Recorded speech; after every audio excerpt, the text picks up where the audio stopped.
Republicans dead. Where I could stand in the middle of Fifth Avenue and shoot somebody and I wouldn't lose any voters, okay? The women with the least likelihood of getting pregnant are the ones most worried about having abortions. On January 6th of 2021, you had tens of thousands of people peacefully protesting. So, it's not a right-wing conspiracy theory. It's not QAnon. It's real.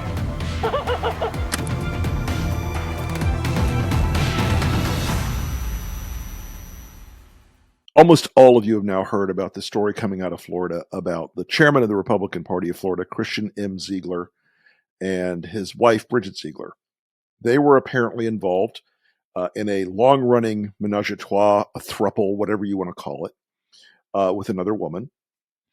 And it is alleged in police reports and now in a released 911 tape that Ziegler, at a time when he was not with his wife, went to this woman's home, and he's alleged to have sexually battered and raped her. It would be funny if this was just a hypocrisy story about the chairman of the Republican Party of Florida and the founder of Moms for Liberty, a group that likes to tell every other person exactly, that they're going to hell if they're not having sex in the missionary position with their married partner in the dark. But it's not anymore. And the fact that this guy is clinging to the job as the chairman of the Republican Party of Florida is frankly outrageous. Now, look, Florida is the Mos Eisley of American states, right? If you're looking for a wretched hive of scum and villainy, just take I-75 south from Atlanta or I-95 north from DC. You'll find us. We're here. And look, I should know this. I'm a fifth generation Florida man. The only way I could be more Florida is if you saw helicopter news footage of me running down a highway median buck naked except for a pair of Crocs with an alligator, my pet alligator over one shoulder, being pursued from the burning meth lab ruins by my common law wife, who's also my first cousin, a Santeria priestess, and my parole officer. All these things about this state are kind of well known. In Tallahassee, if you lived in this city for any time in the last 7-8 years, you've heard of The Game. The Game was a thing that Matt Gaetz and a bunch of other legislators, all young male Republicans, cooked up to see who could fuck more women. Lobbyists, college students, interns, whoever. And it was by the Harry Potter rules. So it's one woman, conservative Christian woman who was very, very pretty, was called the Snitch. They were all after her. But this is a state where Matt Gaetz and his running buddy Joel Greenberg, where Matt used Joel as the guy who paid off on Venmo women who were identified in the federal court filings as escorts. Now, how Matt got out of that one, I don't know, but he's got a very, very, very rich daddy who's gotten him out of multiple DUIs, and the fact that his college roommate was mysteriously found dead. Autoerotic asphyxiation is apparently a bad way to go. But look, Matt is just like the tip of the iceberg. It's a state where the powerful in Tallahassee are involved. I mean, this little sleepy town I live in is chock full of swingers, sex clubs, BDSM people. It's an amazingly diverse group of people. And they've all got money and they've all got power. And the cocaine here is, I'm told, I've never done cocaine in my entire life, quite excellent. But I bring this up because at the same time, you have these powerful Republicans in Florida who enjoy whatever they want sexually and personally all the time. They are at the same time engaging in some of the most forward-leaning anti-LGBT legislation in the country. That goes from Ron DeSantis' Don't Say Gay bill, which was what kicked off a whole range of banning books from libraries and schools, to their attacks on Disney for not changing their content to suit the whim of Ron DeSantis. But this is a state that is libertine in orientation, but its political class has become unbelievably judgy and dark about this alleged, they believe that every drag queen is a secret pedophile groomer, and that there's a guy who's seriously going to propose in the coming legislative session a bill to roll back gay marriage in Florida if Obergefell falls.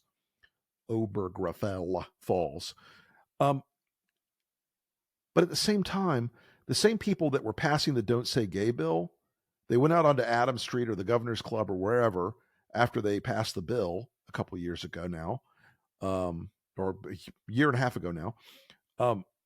And I promise you, it's a really good bet. A lot of them went to either have their ass professionally beat by a dominatrix or went and slept with an escort, or a student or a lobbyist or whomever. The hypocrisy is what it's all about. Look, folks, I was never a social conservative, like never. Not even in like the 1980s when it was very popular and trendy to at least like claim you were saved and born again and Jesus was your personal savior and full-throated leap into the culture wars. That was never me. Never my thing.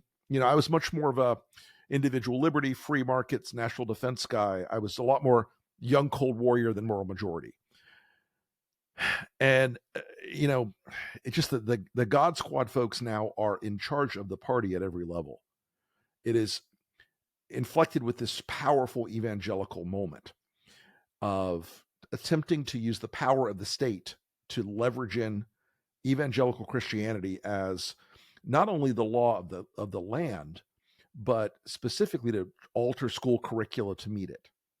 Now, that's where Christian Ziegler's wife comes in here. Bridget Ziegler is one of the founders of Moms for Liberty, who you all know who Moms for Liberty is. These are people who have spent several years rising in political power. And I mean, in Florida, they were a rocket of political power. I mean, straight to the top. And Christian and Bridget and Ron and Casey were besties. They were really good friends. And they all saw the opportunity, and Moms for Liberty turned into this political powerhouse in the state, led by people like Bridget, who, while she's engaged, according to these allegations, in a three-way, having sex with a woman, with her husband, she's also pushing a set of agenda items to ban books with gay characters in schools, to inject this ahistorical and bizarro world version of Christianity into the curriculum across the board. And look, the hypocrisy is always the killer app. Corruption and hypocrisy are always the killer app in a world where people actually, have shame. And I'm fascinated, though, because in some ways, these people are like a perfect reflection of Florida. Remember, we hear the state with this, well, again, this is a peculiar mix of power, sex, and social conservatism is defining the landscape here. Okay.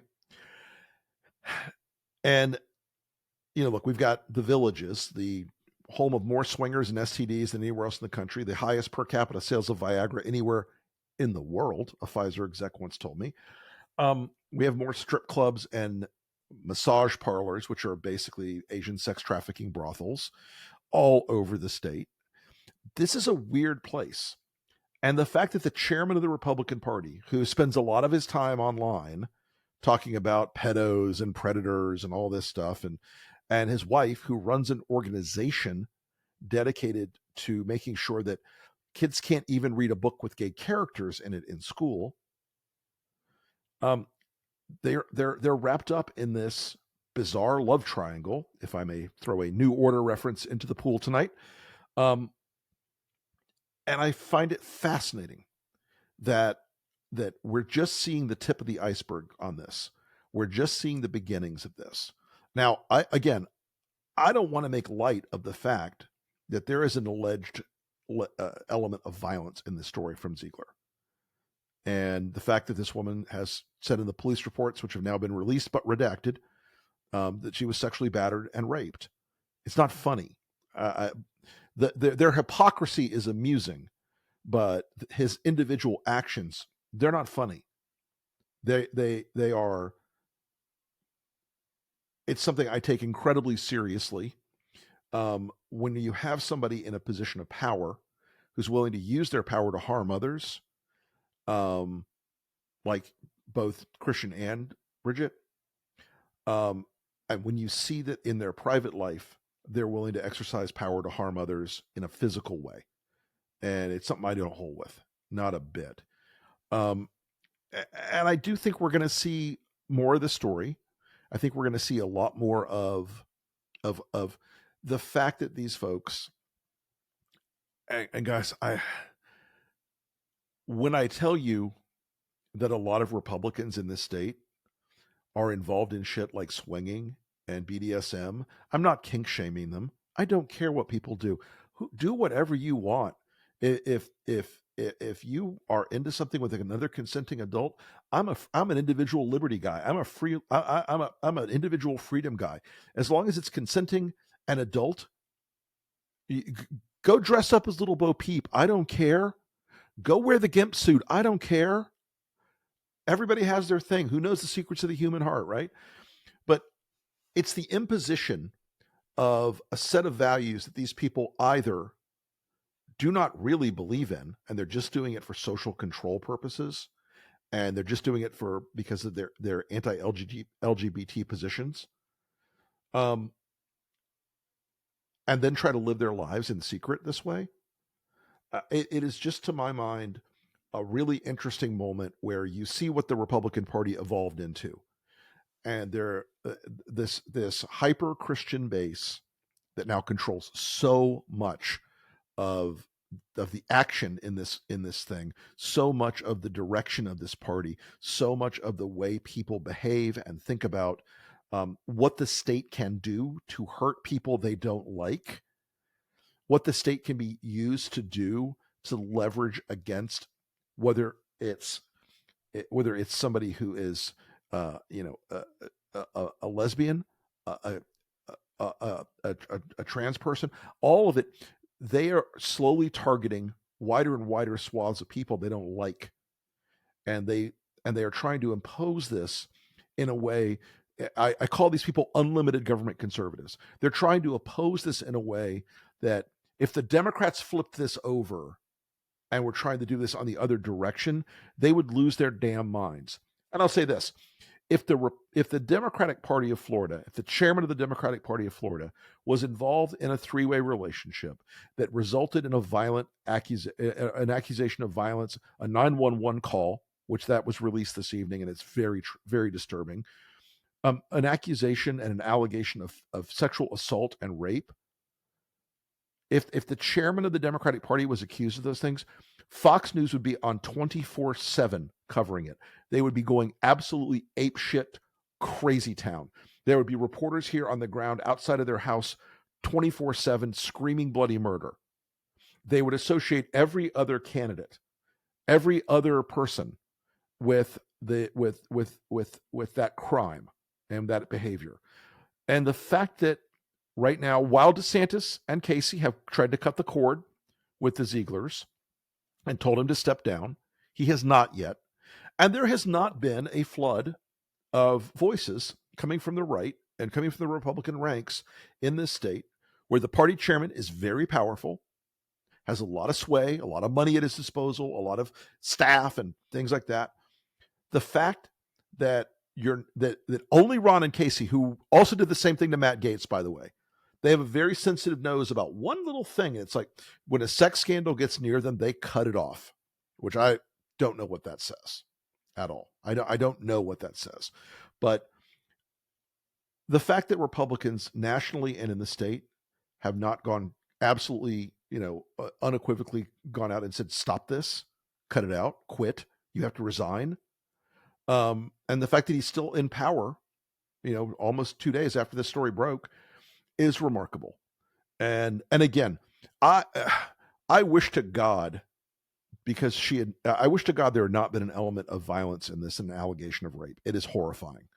It is horrifying. I don't want that to happen to any human being on the planet Earth. Okay. But it is certainly something that the hypocrisy and the insanity of their Handmaid's Tale public pronouncements judging everyone else in the world while they're involved in a throuple, while they're involved in a three-way, while they're involved in something that they would condemn in anyone else, is an astounding example of just how weird and dark and corrupt the Republican Party is today in Florida and beyond. Thanks, folks.